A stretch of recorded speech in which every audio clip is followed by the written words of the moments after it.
Assalamualaikum warahmatullahi wabarakatuh. Perkenalkan, nama saya Diana Karisma Warni. Saya akan mempresentasikan hasil kerja saya.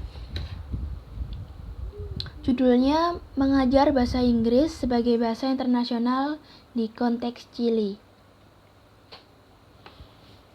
Banyak yang berpendapat bahwa bahasa Inggris adalah bahasa internasional. Mengapa bahasa Inggris menjadi bahasa internasional? Mengapa tidak Jawa, bahasa Indonesia, atau bahasa Betawi saja?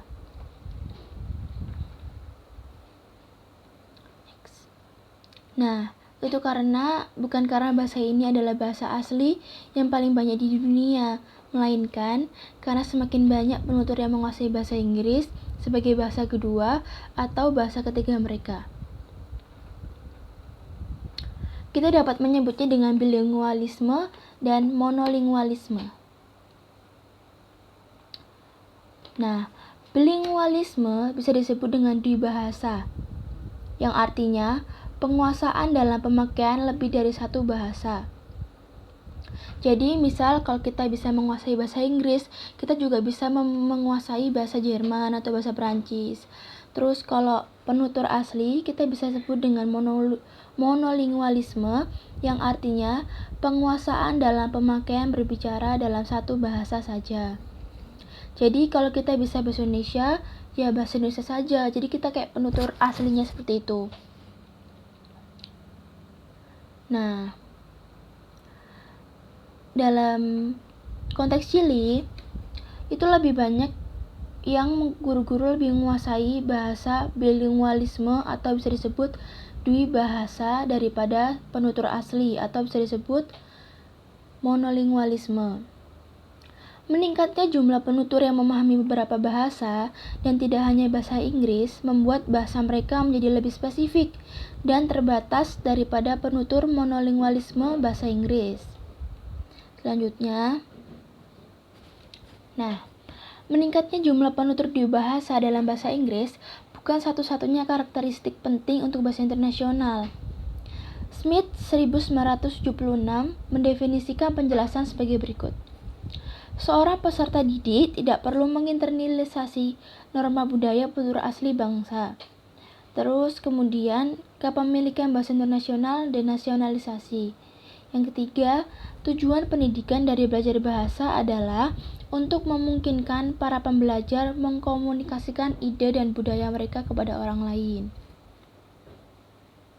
Selanjutnya, pemisahan EIL dari budaya manapun memiliki implikasi untuk pengajaran EIL diantaranya.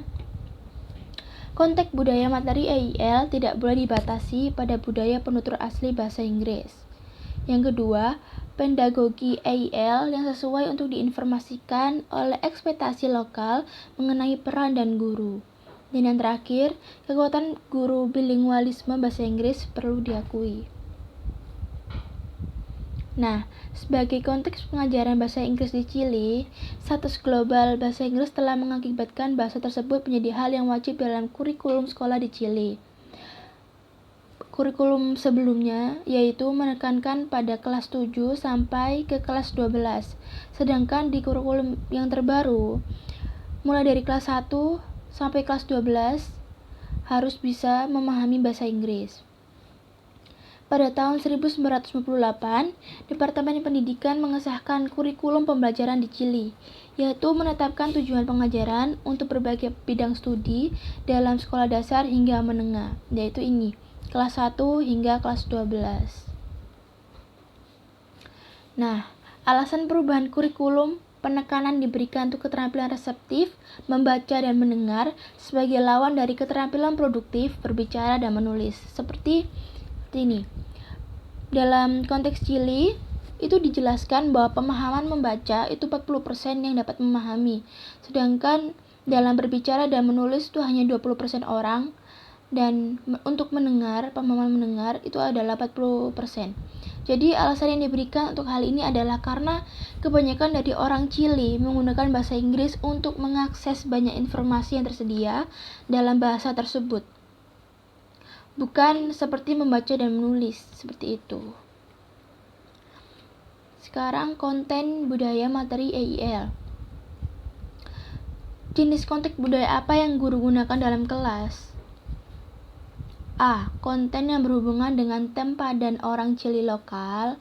B. Konten yang berhubungan dengan aspek Amerika Selatan atau Inggris dalam kehidupan dan budayanya. C. Konten yang berhubungan dengan budaya dari berbagai macam dunia. Nah, setelah melakukan riset dan itu, orang-orang secara publik, semi-publik, dan pribadi memilih opsi A, 7 orang, 7% maksudnya.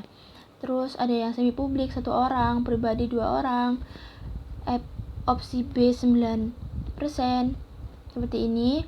Mayoritas guru lebih menyukai konten yang berkaitan dengan kehidupan dan budayanya dari berbagai macam negara di dunia. Mereka yang mendukung penggunaan konten tempat dan budaya Chili memberikan alasan untuk pentingnya tetap menghidupkan budaya Chili pada kaum muda agar memperkuat nilai-nilai dan budaya itu sendiri.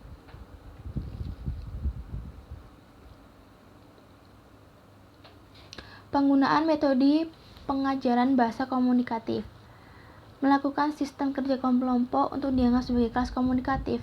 Nyatanya, mayoritas dari mereka mengatakan tidak perlu menggunakan metode kerja kelompok. Nah, di sini ada kerugian dan keuntungan dari sistem kerja kelompok itu sendiri. Yang pertama, kurangnya ruang fisik. Jadi, dalam kelas tidak banyak tempat yang bisa digunakan untuk metode kerja kelompok itu tersebut. Yang kedua, kurangnya waktu. Dalam waktu kita diskusi dalam kerja kelompok, kita memerlukan waktu yang cukup banyak untuk bisa berdiskusi dengan satu sama lain untuk mencapai suatu mufakat. Namun, dalam kelas kita seringkali kekurangan waktu untuk menyelesaikan kerja kelompok itu sendiri. Terus masalah kedisiplinan. Jadi, kita seringkali tidak kebagian tugas dalam melakukan konteks kerja kelompok ini. Sering mengandalkan nilai dari teman, tidak ikut kerja, tidak ikut serta berdiskusi, seperti itu. Terus menyimpang dari tugas. Biasanya anak-anak itu seringkali saat diberi tugas kerja kelompok, kita benar-benar emang berdiskusi, tapi namun terkadang kita seringkali menyimpang dari tugas itu sendiri. Namun, di balik itu semua ada keuntungannya, yaitu siswa dapat belajar hormat dan belajar mendengarkan. Kita sebagai siswa juga bisa tahu cara berpikir kritis dan menghargai, menghormati pendapat orang lain. Terus yang kedua, keuntungannya siswa mempraktikkan aturan sosial. Dari kerja kelompok ini, kita dapat menghormati dan belajar mendengarkan. Kita bisa juga mempraktikkan itu kepada lingkungan kita, seperti itu. Yang ketiga, kita memperkuat nilai-nilai tanggung jawab dan kerja tim. Jadi kita punya sikap baru, pengalaman baru untuk di lingkungan kita selanjutnya. Jadi kita bisa memiliki nilai-nilai tanggung jawab dan kerja tim, dan bisa kita praktekkan di selanjutnya. Next, peran guru bahasa Inggris di Chili. Penutur asli 14, semi-publiknya 7, pribadinya 10. Chili 20, semi-publiknya 4, pribadinya 6. Nah, pemilih penutur asli, institusi ini kelebihannya, institusi akan lebih bergengsi dan akan memiliki guru yang mengajar pengucapan dengan benar. Sedangkan pemilih Chili, pengajar tahu tata bahasa yang lebih baik dan tahu realitas sosiokultural. Nah, kesimpulan yang dapat kita ambil adalah beberapa aspek metode, terutama pada sistem kerja kelompok, dianggap kurang efektif dalam konteks Chili. Guru bahasa Inggris menunjukkan bahwa kekuatan yang mereka miliki adalah karena bilingualisme yang mereka pahami dan keakraban mereka pada budaya lokal. Dengan cara ini, Chili mendapatkan model pembelajaran bahasa Inggris sebagai bahasa internasional. Sekian presentasi dari saya, kurang lebihnya mohon maaf.